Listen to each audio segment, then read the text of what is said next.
Good morning students. Today we are going to discuss about globalization. The term globalization we mean opening up of the economy for world market by attaining international competitiveness. Thus the globalization of the economy simply indicates interaction of the economy related to production, trading and financial transaction with the developed industrialized countries of the world.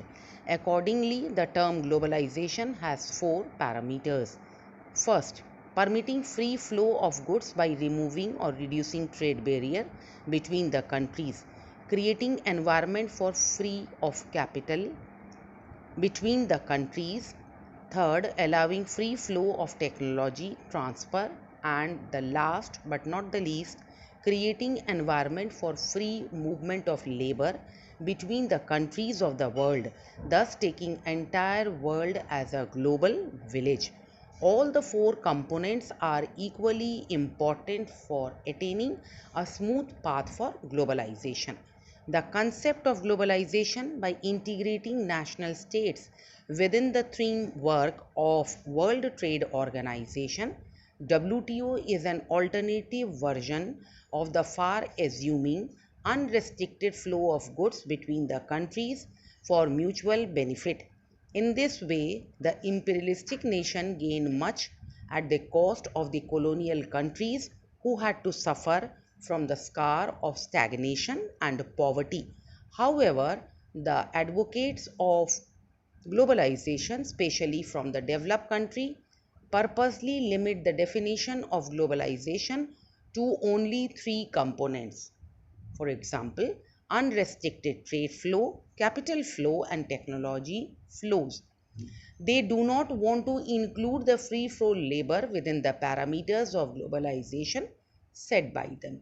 Actually, globalization is a closer integration of our countries and people of the world which has been brought about the enormous reduction of costs of transport and communications and the breaking down of artificial barriers of the flow of goods and services, capital, knowledge, and to the lesser extent people across border.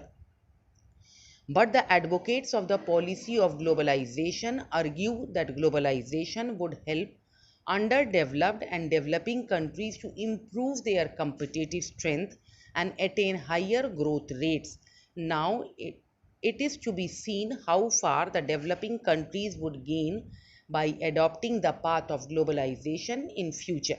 In the meantime, various countries of the world have adopted the policy of globalization. Following the same path, India had also adopted the same policy since 1991 and started dismantling trade barriers. Globalization is a composite process through which integration of nation state across the world can be made by common economic, commercial, political, cultural and technological ties. It also leads to creation of a new world order with no social boundaries. Globalization is also a multi-dimensional process. It simply means opening up national market, free trade and commerce among nations, free flow of labor, capital and technology, and integration of national economies with the world economy. Thank you.